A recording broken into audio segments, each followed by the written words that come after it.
Listen, there's no other way to say it. Today's interview kicked ass. I was with Jim Spignardo. He is head of cloud enablement and AI enablement for his MSP. And Jim and I had a really cool conversation about basically what managed services is becoming, or what it needs to become in order to continue providing substantial value to businesses as they evolve. We started talking a little bit about sort of their journey of realizing that they were seeing markers in their clients and even in the industry where what they were doing was becoming irrelevant. And then the journey that they sort of went on to evolve their pricing model, their delivery model, as well as now like the actual services they're changing. And of course, it landed in one of the first conversations I've ever had about AI that didn't make me roll my eyes. It was an amazing conversation. I'm asking him dumb questions like the dumb guy I am about how they're doing some of the specifics. You're going to get a lot out of it. If you are interested at all in AI consulting, AI enablement, AI adoption as a service, today's interview should be mandatory listening for you. I'll get out of the way. Hope you enjoy.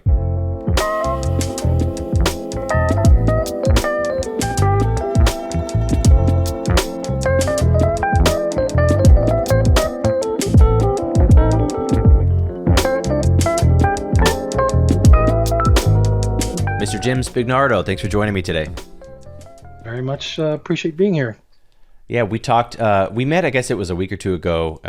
Somebody on your team and I were having a conversation, and we had this great kind of pre-interview. I guess that was a week or two ago. And you said so many things that I wanted to ask you about that I'm going to do my best to wrangle it all into one interview. But one of the reasons I was so excited to have you on today is it feels like you guys have sort of embraced the journey of challenging, or shall I say evolving, the MSP offering. Would you say that's a fair statement? I think that's very accurate. Yeah, absolutely. So we'll get into more about your background and stuff maybe in a minute, but I think I just want to start right there in the middle and then go, work backwards. Talk to me about, what your MSP is offering, and sort of what the journey has been like, what you guys are working on of that, evolving that offer, and perhaps sort of how you came to that place. Sure. Yeah. So I started with an MSP known as IV4, which was a regional player in upstate New York in about 9 years ago. And that company came about through an acquisition of another organization that had a managed service practice. And came with its own set of customers. And the goal was to kind of build that out, to continue to capture more recurring service revenue. But after being there for a number of years, it became very obvious to me that we were kind of resting on our laurels a little bit, and we weren't evolving that solution to match what the market required, and to really address kind of what has become, this buzz term of modern work. Being able, and obviously COVID accelerated that tremendously. You and I are talking to each other. We're not in the same space. This, for a lot of people, is now the norm, right? They have more than one device. Those devices may be heterogeneous. At the same time, we were hearing statements from our customers about, well, your billing's very complicated, and whenever we get an invoice, we're not sure what it is for, and whether we're supposed to pay it, and whether it's included or it's not included. And so we decided to really just completely revamp that solution to something that was evergreen, that was more responsive to market demand, and could be more focused on the user experience of people who worked in organizations versus counting their devices and monitoring and managing their servers. We're doing all of that, right? But at the end of the day, the customer doesn't care much as long as things are working for them. And so we pivoted to this concept of cloud is becoming the lead here. A lot of organizations are moving more and more of their business applications to the cloud, and becoming less and less server. They're having fewer servers, and so that model needed to change. We were pricing things based on the number of server counts and device counts, and we said, well, what happens when you have a customer who has no servers, right? Yeah. And does that make sense financially for them or for us?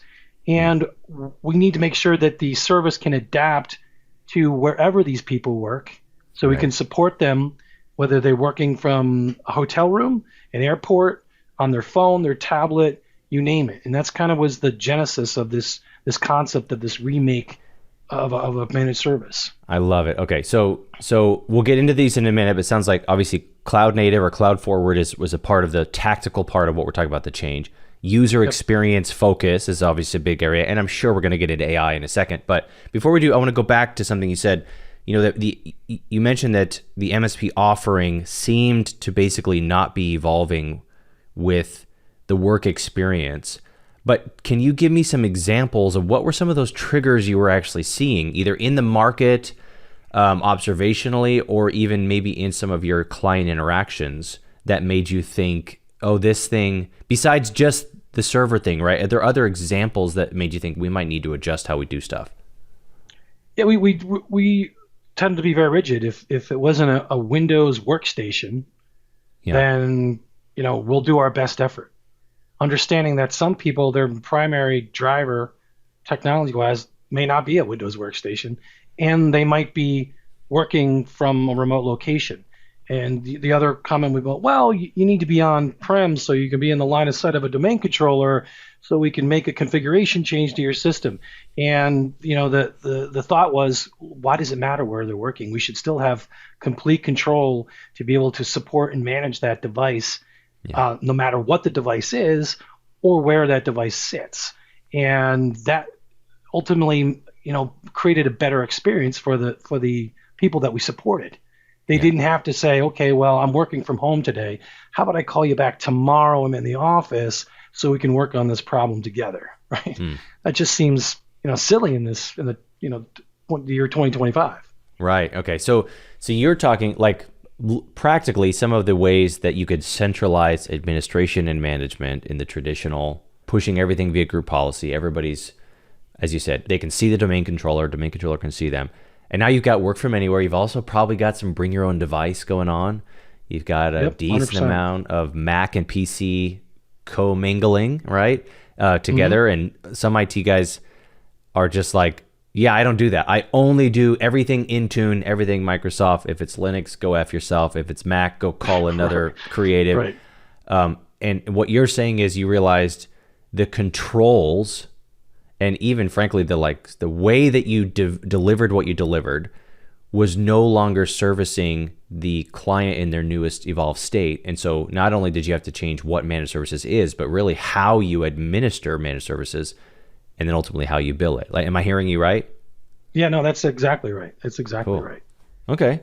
So let's talk about it. What do you, I'm sure the journey was very exploratory. I think the question becomes like, what are you doing now and why is it really so different? Like, what have you actually changed about what you're doing to adapt to those new market norms? Yeah, so primarily as comfortable as you are sharing too. I don't want you to have to make the sausage here with all the details, but as much as you want to share, I want to hear. Yeah, and it's not a huge secret. And I'll be honest, the part of where we settled on this new paradigm was talking to other MSPs. One of our greatest partners is an organization known as Nerdio. I'm sure you may probably have heard of Nerdio. Mm-hmm. We partnered with them for Azure Virtual Desktop Management probably 5 or 6 years ago, and they've since moved into complete estate management from Azure servers, local servers, endpoints, Defender for Office, all of those things. And actually going to one of their training sessions, they spent a lot of time talking to the MSPs in the room about what it means to be a good MSP and what worked for them, because they used to be an MSP as well. And so that kind of gave us some inspiration about how we wanted to reimagine our solution to our customers. And at the center of this, we come back to again, is the user, right? We're no longer going to not only look at this from a philosophical standpoint of what is our objective as a support team, but also how we're going to price this. So we talked about the fact that folks could end up having 5 devices nowadays. Mm-hmm. Right? It wasn't a good cost model to say, well, we're going to charge you for every single one of those devices. Or going back to what I said before, well, we're only going to charge you for your Windows device because that's the only one we're going to manage or support for you. And so we said, shouldn't we think about it from this perspective of let's price it to the user, and the cost will fluctuate based on headcount. And we know the headcount can change all the time. And also chasing devices becomes less of a problem. We don't care that you're storing an extra laptop in the closet for a rainy day if someone breaks one. Mm-hmm. We care about how many people you have employed and how many people potentially could call us in need of support. So that's another area that we kind of looked at and redefined. We also looked at the tooling, which clearly to the customer, they don't care about that, right? Mm-hmm. But it does matter to us from a business perspective. And so we wanted to make sure that the tooling we selected could support those scenarios, that we had a single pane of glass that could support your servers, your mobile devices, your workstations, no matter what it was. We settled on Intune in Azure. And so that was a great benefit to us, making it simpler for us to essentially be able to reach out and touch those devices and make configuration changes and what have you. As well, we also leaned heavily into automation. We wanted to make sure that the time it took for us to do things for those customers could be optimized.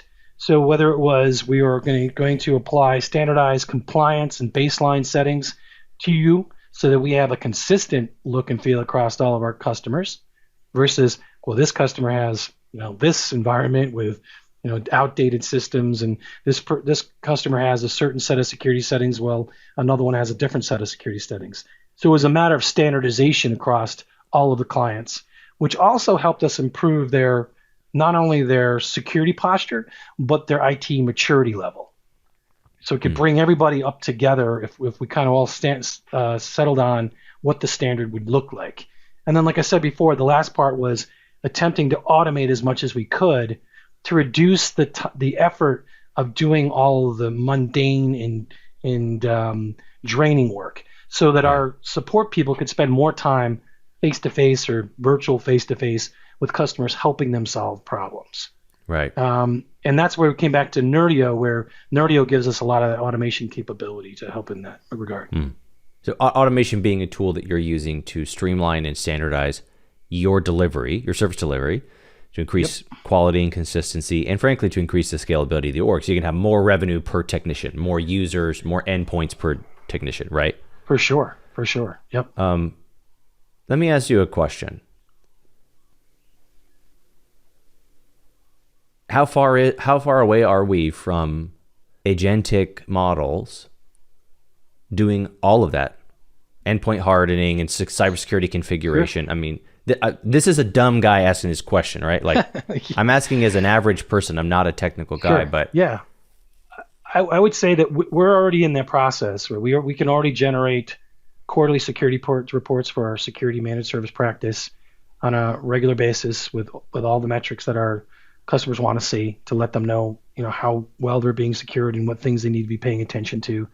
There are many things already that we're doing from the perspective of patching systems, both first-party, third-party applications.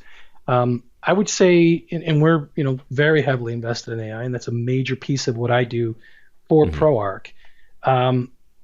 If we could spend as much time as we'd want to, right, because we all have multiple hats to wear, within 2 years or so, we would have a vast majority of our processes and workflows being mostly managed by agents, right? And I would say mostly because we never want to take away the ability for the human to do a sanity check on some of those things. Sure. There always needs to be someone there to look at it. But yes, we're definitely thinking about that. We're definitely leaning into it, and we're actually are building our own platform right now that is AI first. It's going to have AI built into it from the ground up.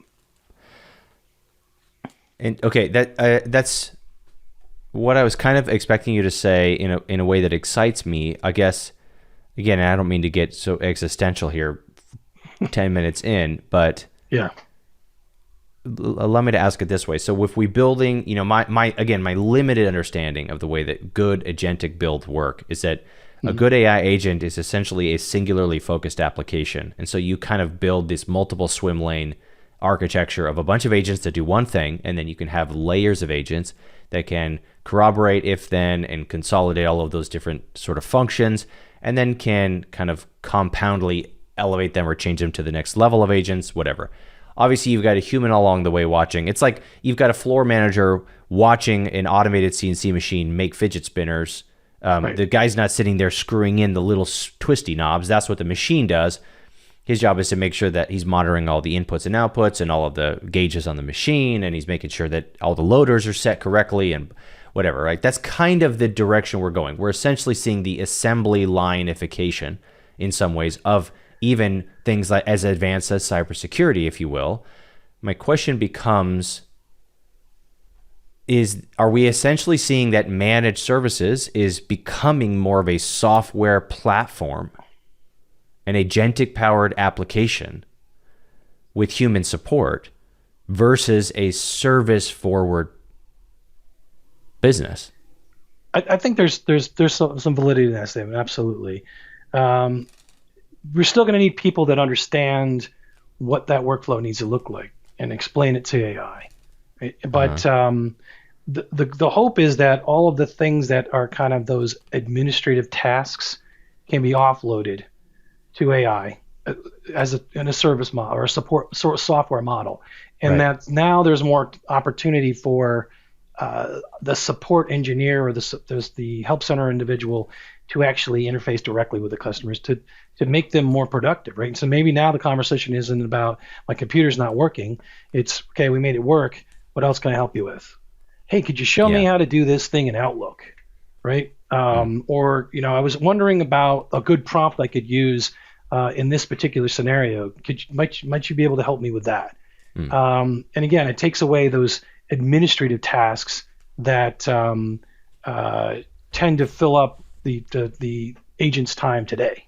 Yeah, I love it. Okay, so rather than using agentic builds to push the service team further away from the user, you're saying let that run in the background so that the service team has more brain space and time to be the hands-on kind of the edge that's actually client-facing. Is that what I'm hearing?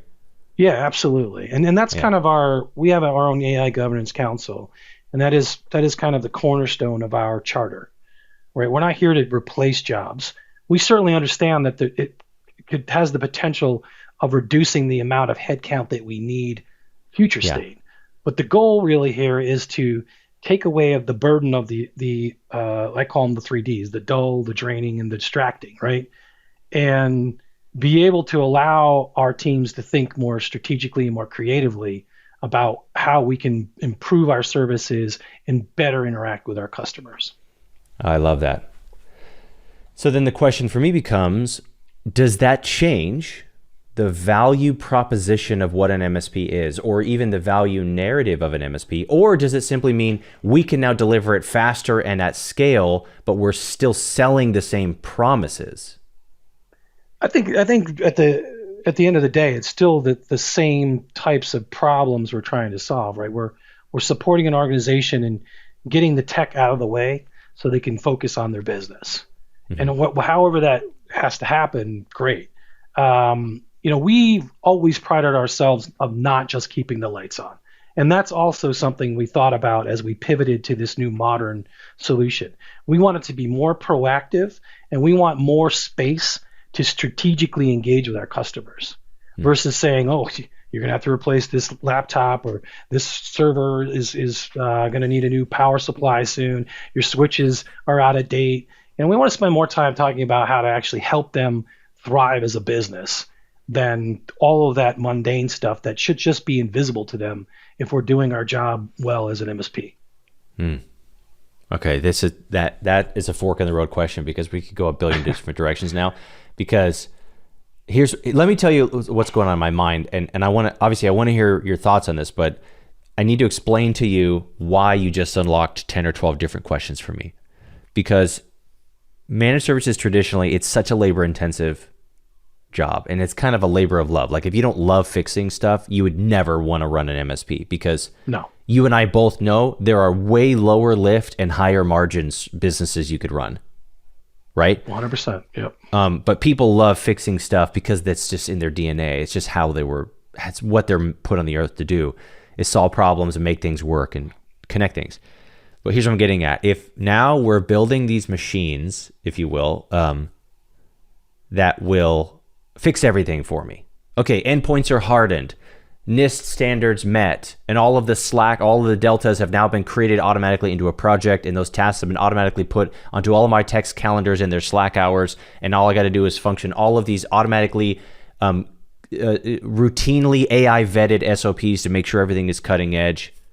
Okay, well, that is everything that we've been freaking billing people for 20 years. Sure. And it's done now. So now, do we use that as a launching point to where an MSP can be, to your point, a much more of a strategic partner? And if so, what does that actually mean? Like, what other value do we create that doesn't dilute or overly spread out our core focus or our core competencies? And what other areas do businesses actually need us to get all up in their business? You know what I mean? Sure. Yeah, absolutely. I do think that at some level, there's always going to be a need. The AI can't solve every single problem. And what's left are probably the hard problems. Yeah. The very challenging ones that are going to require a human to evaluate and understand. But there's also going to need to be people who can build the systems to understand how to address the problems. But to your point, we find for us as an organization, sometimes the being in the MSP business is a vehicle to bigger, larger engagements that are that generate more revenue for us and are actually potentially more profitable for us, because we're looking at ways to transform that business. So sometimes it works in reverse. Sometimes we work with an organization after we've done a modernization project and they bring us on as their MSP. But other times we're their MSP. They've been with us for several years, and now we come to them and say, you need to invest in your business. You're falling behind. You're not as nimble and agile as you need to be. Let's talk about how we can get you there. And in the case of our new program, Guard Assist, sometimes that is the vehicle to get them there. But other times they're already in the program. We need to show them empirically, this is all the data we've been showing you. Let's do these things. We do a lot of IT maturity modeling with clients, so they can see where they are. We actually give them a score. We give them a grade and let them know, you're doing well in security, maybe not so much on policy. We've actually recently added components to that maturity model for AI and data, because those are two very important cornerstones of a mature business these days. And then we talk to them about, well, how do we keep you moving on up in the maturity path? We're not trying to get you to all the way to the end, especially if you have limited budgets and you're a small business. That's not the goal. The goal is to get you where you need to be as successful as you can as an organization. So did I answer your question on that one? Yeah, I think you did. I think for sure. I think this is a fantastic jumping point into really, this is what we're talking about in terms of evolving the MSP offer. Level one is you went from per device billing to user billing. Now that's an overly reductive way of saying the change, right? Yeah. I get what but then of going, hey, we can no longer we don't want to be incentivized for people to keep servers on site, because they shouldn't anymore. So everything's going cloud. Frankly, I don't know, I'm too dumb to be making predictions like this technologically speaking. I can only make these culturally speaking. I think it's really not that long before physical firewalls aren't really even a thing. And we already have customers. Yeah, I mean, there's already virtual. We're deploying virtual firewalls in Azure, right? And exactly, right? Yeah, yep. So if you're making all your money, I was Palo Alto certified. You can make a ton of money selling them this cool blue box. And now, or you could just set up pfSense in a virtual machine instance, and guess what? It's literally like maybe even better at what it does. Right. If you know how to do it. Point being that even network management is changing. Like, as corporate real estate is like no longer a good investment for an SMB. Right? Office space is no longer a good investment, which means you can't be making your money by just selling access points and data drops and physical firewalls. So you've got to actually be incentivized to let the businesses evolve into what they want to evolve. And then our job as the technologists is to make it secure and possible. And Steve Jobs famously talked about starting with the end result and working back, starting with the user experience and working backwards to develop the technology, right? Mm-hmm. And oftentimes I think we go the other way around. We get so fixated on what cool technology is, we want to shoehorn businesses into the easiest way for us to manage them. But I've asked this question many times, and people don't really like this question I ask, but let me just ask it to you. Sure. Do you think the MSP of today is a good investment for a business like me? Call it 10 to 15 people, half of them contractors, international. Most are bring your own device. We're a Google native, Slack native business, Mac and PC mixed together. How does the MSP of today help me? Yeah, I think that's where there is definitely a support model that makes sense, because those folks still have problems with those devices. Mm-hmm. They still have things that something didn't work today, and I need someone who's a lot smarter than me to answer a question. But we also need to have eyes on those things, because now some of them are personal and some of them are corporate owned, or maybe in the case of some startups, literally go, here's a check, go buy whatever you want. That's great, but it's a recipe for disaster, because you have no controls in place, you have no compliance, you don't know what your risk is. So there still has to be some visibility from that perspective to keep all of that stuff safe as well, regardless of who owns it, whether it's the employee or the company or whatever. And at the same time, we really believe that strategic relationship conversations as part of that managed service are critical. So it's a question about, okay, great, we're supporting your devices. That's nice, and that's kind of the basic stuff. But what are you doing with your data? How are you governing that data in G Suite? How are you using Slack? Is when you're having conversations with customers that are under regulatory control, are you making sure that you're doing everything you're supposed to and being compliant? So there's a lot of other ancillary conversations that could occur, but also asking, where do you want to be? How do you want to get there? Yeah. Are you positioned to be able to scale to the extent you want to? Because at some point when we say, you know what, those tools are great that you're using today, but they're not going to carry you when you're a 100-person company or a 200-person company. Yeah. See, I love this. You're right. Obviously, device security and stuff, that's critical. Even a guy like me, again, just to continue this hypothetical, right? The businesses like me, it's not going to become less common, right? It's going to become more common. So is it worth $150, $250 a seat to have, mobile device governance and, maybe some basic, like that kind of stuff? Or do we as MSPs need to bake more user facing value into that model, into that offer, for them to substantiate the amount of money we need to charge to justify the level of expertise that we're bringing to the table, right? If we're just bringing back-end stuff that, trust me, that if anything goes wrong, you'll be glad I was here, pay me $200 a user, do we think that the buyer of tomorrow is going to buy that? Or do we have to make it something that's more substantial? And I think the strategy that you were alluding to for sure is a big part of it. But I don't know, I'm just curious if you have thoughts. Yeah, no, I definitely think that the consumer is a lot smarter. The ability to differentiate yourself between one MSP and another is getting harder and harder. We know that we face a lot of pressure in the security space too. And so one of those things that we look at is, well, no one seems to be doing anything from AI security. So now Yeah. that's becoming baked into our managed security solution, where it's not like, well, we could talk about AI security for you. It's kind of like, and then when the customers say, well, we're not doing anything there, and it's nothing to worry about. I'm like, oh, yes, it is. Yeah. The more you say that, the more likelihood you have exposure.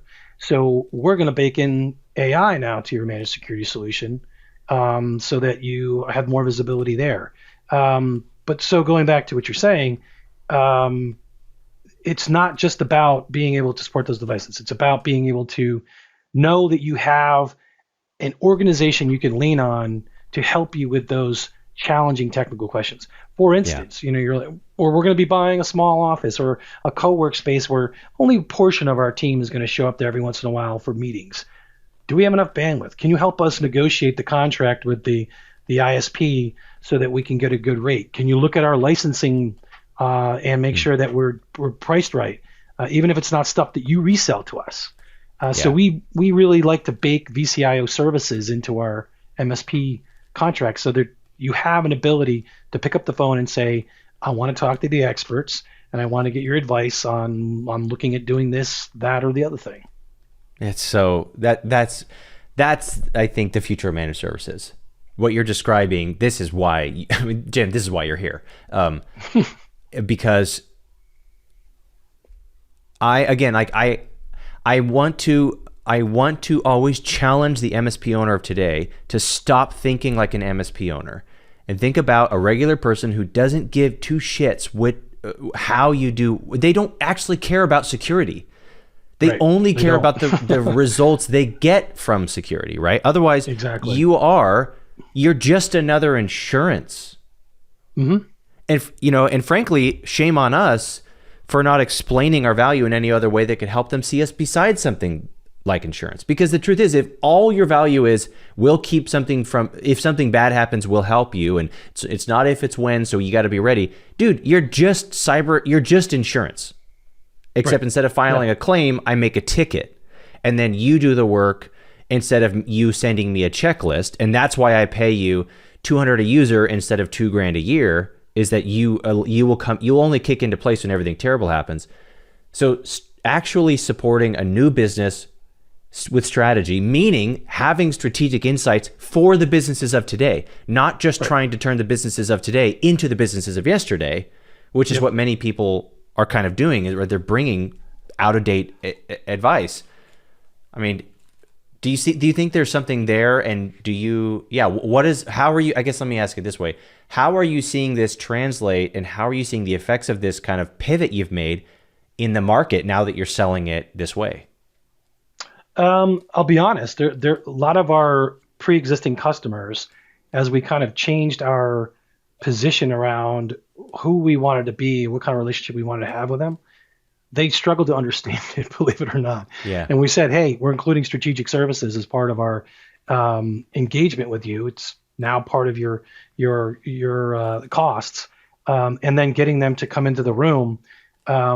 We had to be very careful about not trying to make it salesy and say, Okay. okay, we're just here to sell you more stuff, right? We're just here to Sure. pile on more things and really try and demonstrate to them that they were going to get something out of this conversation with us, and that we were here to really try and learn more deeply what their business was about.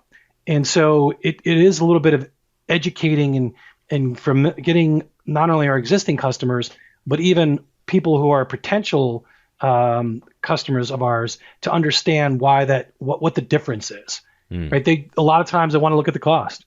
Well, you're way more expensive than the other guy over here. Why Yeah. should I pay you more? Well, because we look at things very differently. We're here as a strategic partner. We're not here just to make sure that all the lights stay green on your servers, right? We're really here to try and unlock potential for your business.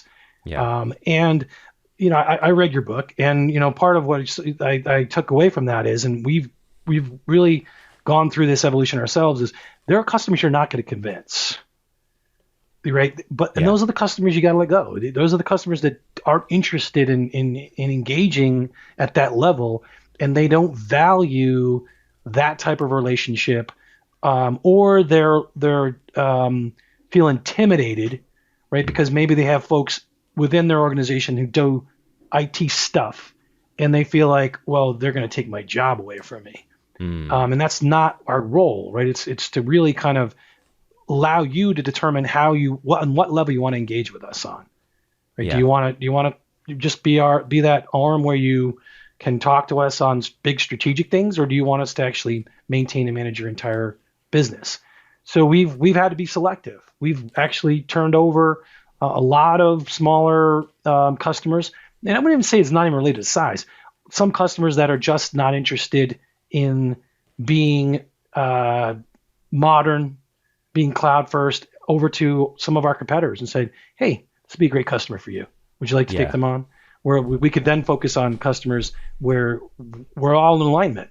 We all kind of get it. It's nothing is more satisfying as a consultant or as a service delivery type person to get in a space with your customer and start talking about their business, and everybody's nodding and agreeing.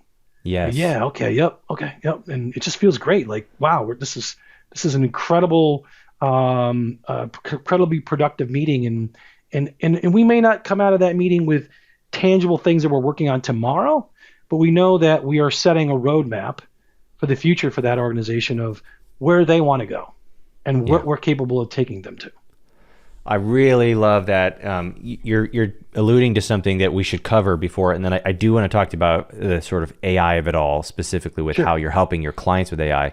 But there's a price to evolving your offering, which is that your relationship with your clients has to evolve in a way that could compromise existing relationships and could force you to be more selective, if I can even just say it that way, or just change the way that you form and look for and then build and provide for those relationships. So what has that journey been like as an executive of a company who had to say, we've been doing it this way forever. Right. We see the writing on the wall that managed services in its current state is going to become obsolete, or really that it's missing the mark. There's opportunity here that we could evolve into the next version of what we want to do. But that means saying yes to the new version means saying no to the old version. Yeah. What's that been like organizationally, even emotionally for you guys? It hasn't been easy at every turn. I'll be completely honest. But we try and set up those conversations well in advance. And we still are in this transition period where as contracts start to expire, we start to bring our legacy customers into this model. But we have those conversations during our semi-annual, annual strategy session saying, hey, this is what's coming. This is why we're doing this. This is why we feel it's going to be beneficial to you as an organization. And if you can modernize even more before we get there, the price model is not going to change that much, and the experience for the users is not going to change that much.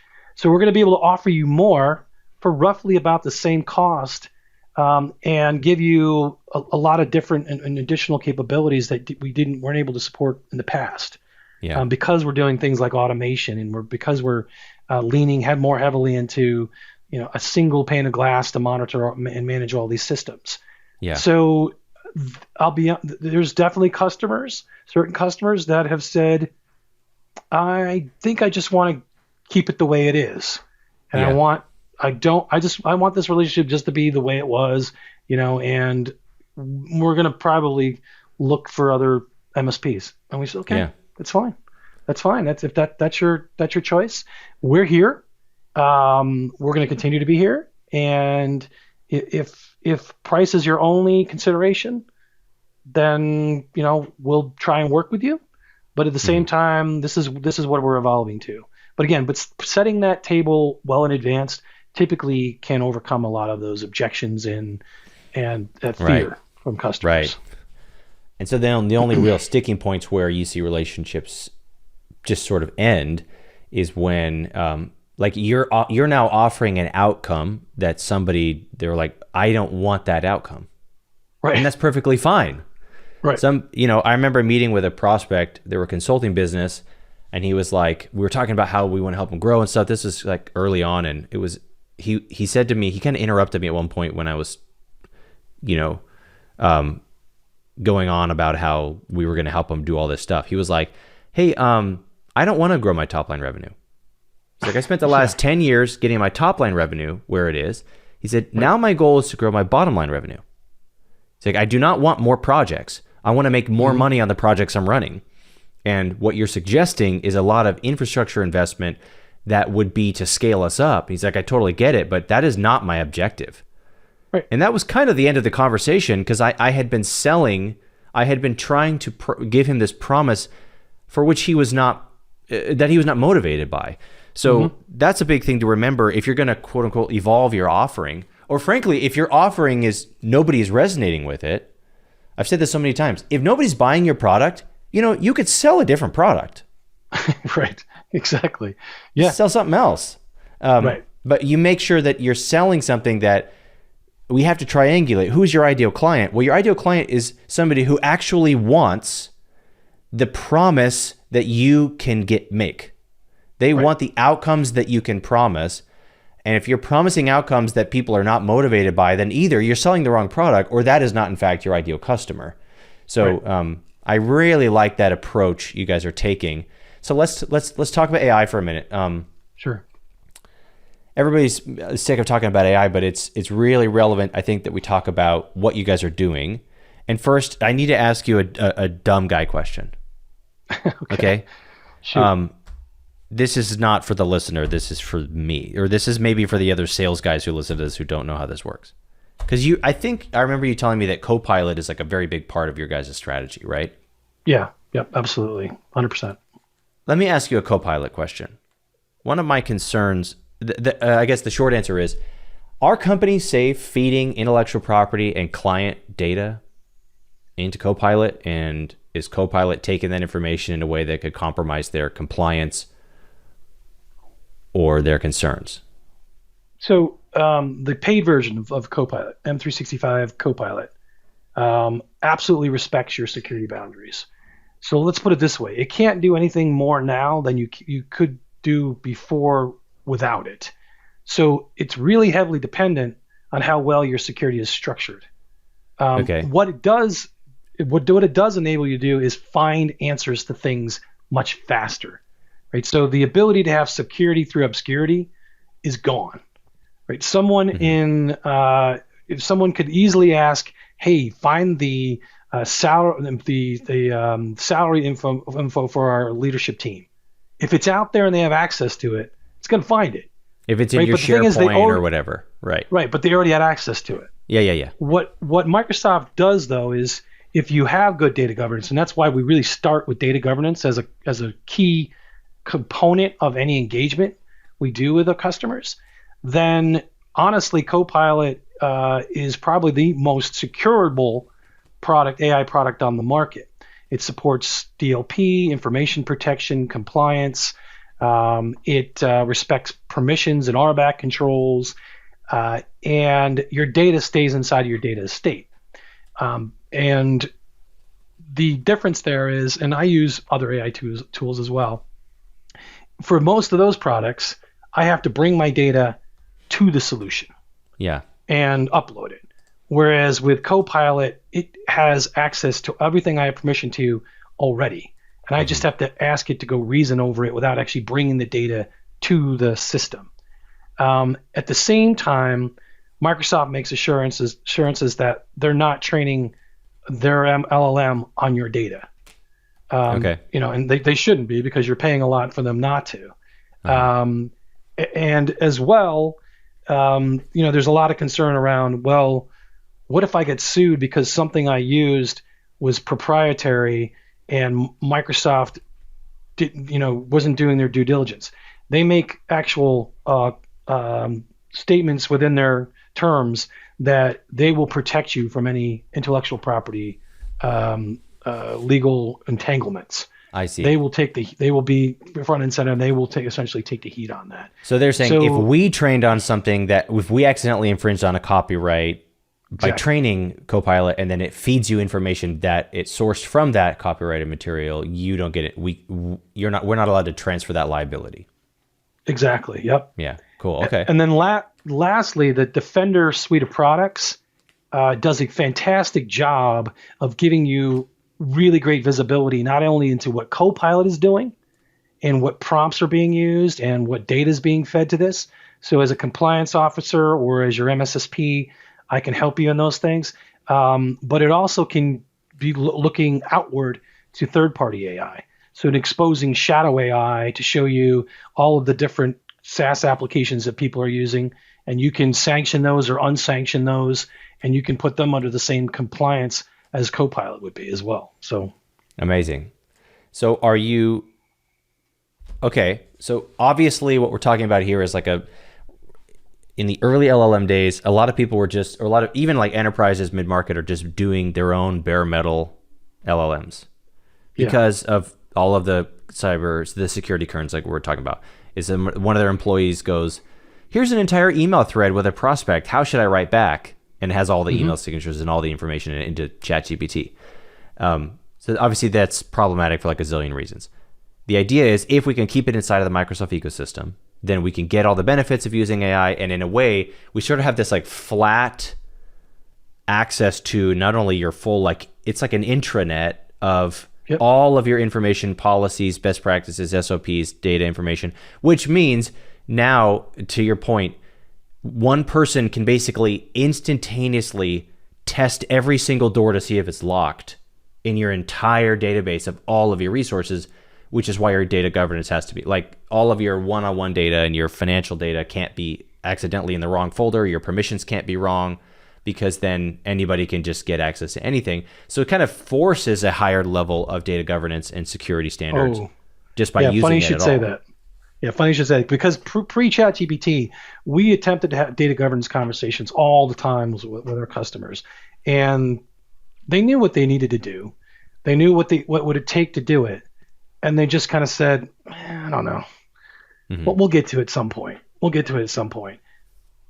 The advent of generative AI and the democratization of AI has really brought that front and center. And now organizations are coming to us and asking us to help them with data governance because they understand how important it is. So before it was a struggle to even to get them to do what we said was in their best interest. And now they're saying, hey, let's have a conversation about DLP. Yeah. Like, oh, you're back, right? Welcome back. We've had this conversation before, but now I understand. Now you understand the benefit. Even if they're not using Copilot, right? We can now have those conversations, and they understand why it's important. Yeah. Because they've created AI has created such a technology that is so in demand that they go, well, we can't use it irresponsibly, but we want to use it a lot. So let's make sure we're shoring up the fort before we let this stuff loose.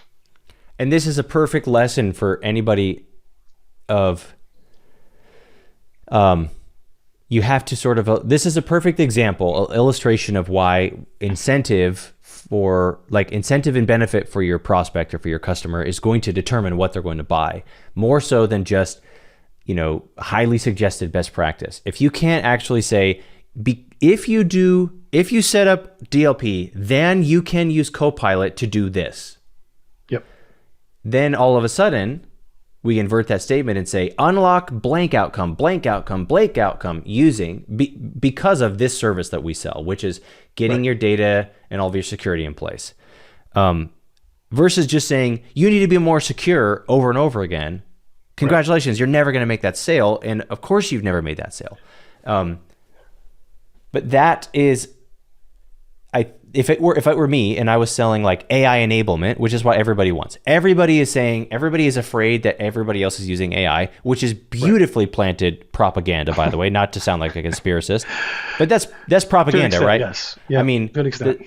It's like, in the same way that people say like, hey, AI isn't going to take your job. Someone using AI is going to take your job. That's propaganda. No, somebody using AI is going to take 45 jobs. So yes. Of depending course, on the industry, depending on the job, yes. Yep. Yeah, of course they're going to, you know what I mean?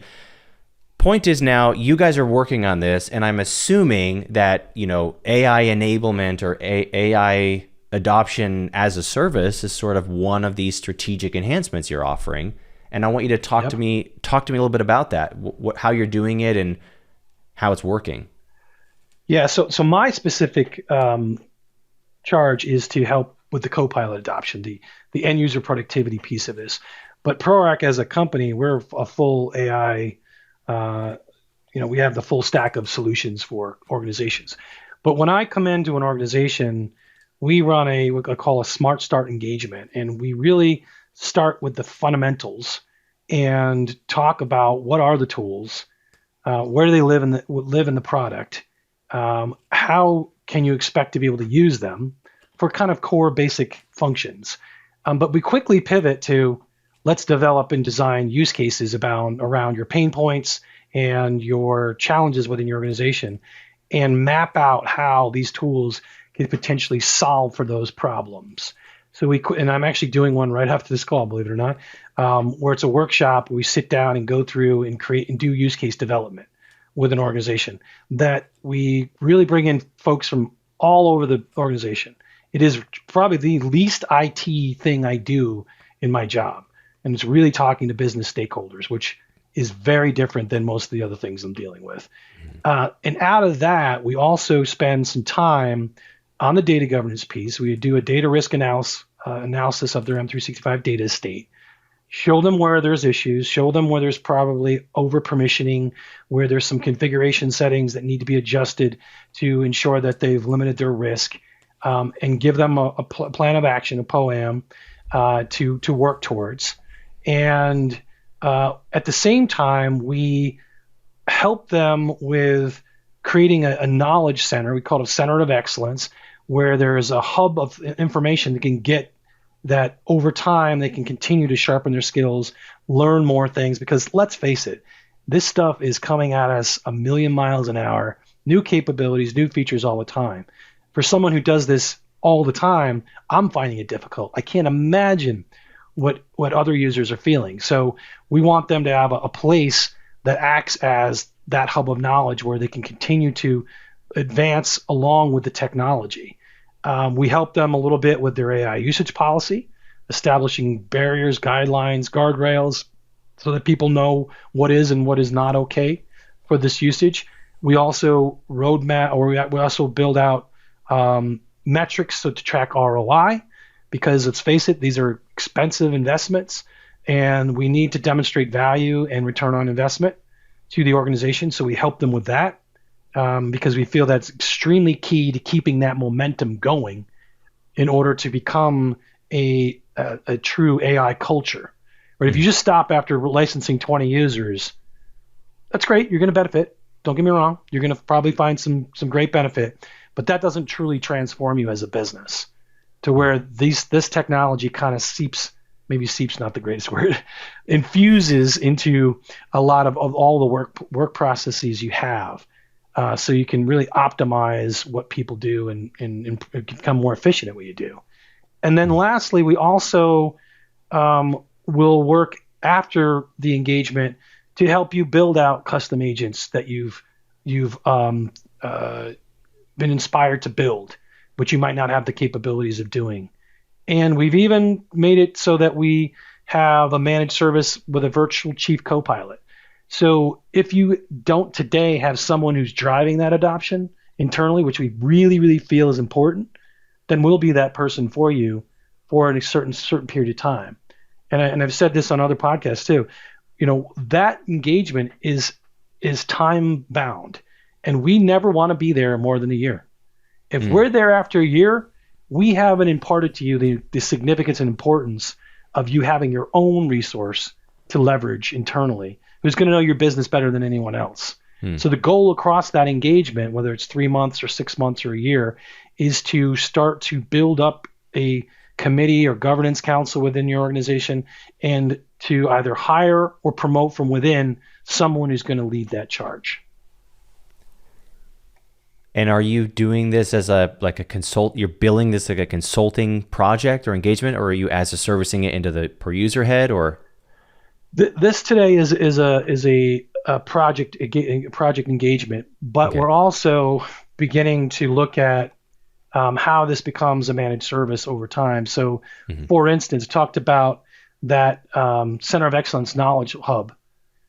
Yeah. Where we see the value we can bring as a managed service provider is giving you fresh content that goes into that center of excellence, whether it's a newsletter, whether it's training videos, whether it's agents that we've built that you can use. We've also thought about monitoring your AI usage for you, so that we can if you don't want to do the ROI calculations and look at it, we'll do that for you.